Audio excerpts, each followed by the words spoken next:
We're here with Kevin Berry, former Eisenhower student turned reporter in Iowa. When were you at Eisenhower? I was at Eisenhower. So I graduated, I actually have to do a little bit of math here. I graduated from high school in 2009. So 4 years before that would have been when I graduated from Eisenhower in 2005. Yeah, so 2005. So I was there from roughly 2003 through 2005. Cool. Who do you currently work for? Right now, I work for, so it's called KGAN is our call letters, and so we're the CBS affiliate in Cedar Rapids, Iowa. So we do the local news from 5 o'clock and 6 o'clock, and then again at 9 o'clock and 10 o'clock for Eastern Iowa. So we cover kind of the eastern third of the state. Can you get caught up on some of your recent works? So just the work that I've been doing was I actually spoke to Mr. Oliarch's class back in 2014, and so since then I've been doing a lot of political coverage in the 2016 presidential race. So covering all the presidential candidates as they come through Iowa, which is the first state that they come and visit, and it's the Iowa caucuses it's called, is the first kind of election that they actually have to go through to become their party's nominee. And so up until the Iowa caucuses, which were just last week, we were covering all their campaign appearances, and this thing goes on for months. And so it's been kind of a lot of work over a long period of time. Cool. How often do Iowans talk to the candidates?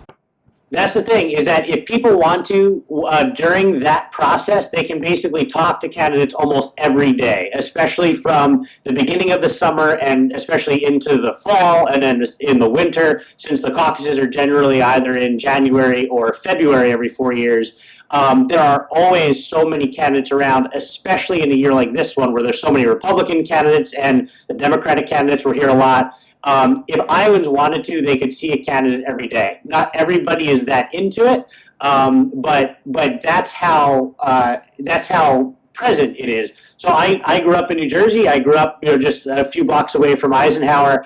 I didn't meet a presidential candidate until I was like 23, 24 years old and working out in Iowa because, as you guys know, in New Jersey, not many presidential candidates come around. People in Iowa grow up from the time they're your age and even younger going to presidential candidate rallies and meeting people who want to become and will eventually live in the White House. Wow. What is it like to prepare for an interview? For me, it's a lot of work because what I try to do is I try to ask questions that generally haven't been asked before because the last thing you want is just to get the same answers that everybody else has gotten. And then also I try to find specific angles for these interviews that I do. So I've been really lucky that I've been able to sit down with virtually every presidential candidate and have at least one 10 to 15 minute conversation with them back and forth. So when I'm getting ready for those, I come up with maybe 3 or 4 story ideas because 10 or 15 minutes isn't a very long time. And I try to figure out what kind of questions I want or what kind of answers I want them to give me for these stories.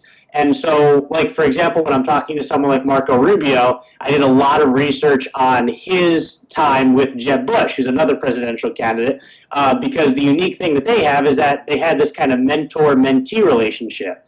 And so I knew a lot about their time in Florida and all the work that they did beforehand, because that was the specific little thing that I wanted to spend a lot of time on that people talk about in the national media, but it doesn't get a whole lot of attention. So that was something I wanted to hone in on and pay more attention on than anybody else.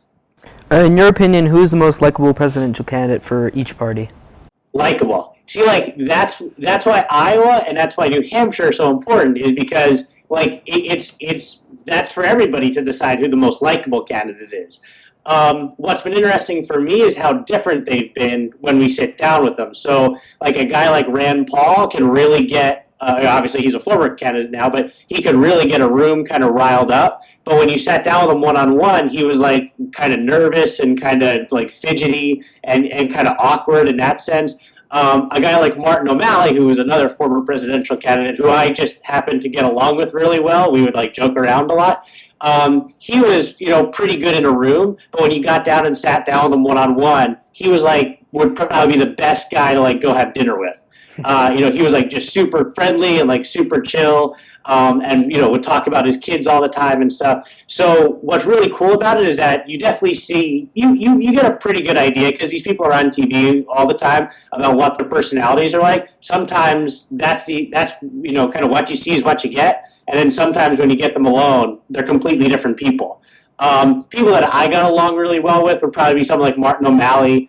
He was just really friendly to me. And then on the other side, like a guy like Bobby Jindal, right? So he didn't have a very successful campaign, and partially because of that, we ended up interviewing him a lot. He was very available, but he was super friendly, and like by the end, we had like inside jokes with presidential candidates. It was like kind of silly, but those were two guys who were just really kind of down to earth, at least in my experiences with them.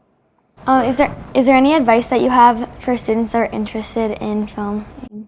Yeah, I would say just I guess try everything is kind of my best advice. So I remember when I was back in Eisenhower, the first time I really did this, and the first time I was in front of a camera often was like in my ETV classes when we were doing like the morning announcements. And so I'd be sitting there hosting or like reading the morning announcements, and I had no idea what I wanted to do. I definitely didn't, I never saw myself living in Iowa. I never really understood what being a reporter was. Like, if you asked me then, I would have had no idea how to explain the job that I do today. But from that experience, I kind of got the idea, like, wow, this is pretty cool. I really enjoyed doing this.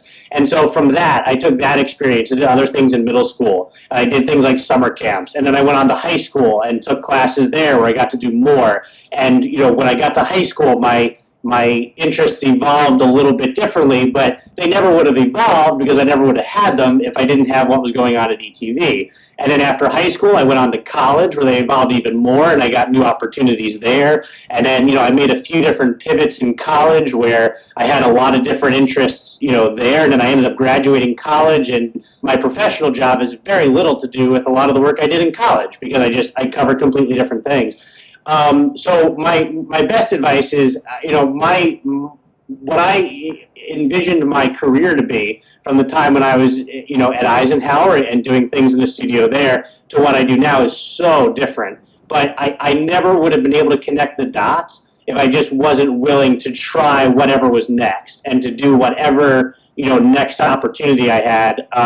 Sometimes they were earned, sometimes I just got lucky and I happened to be in the right place at the right time.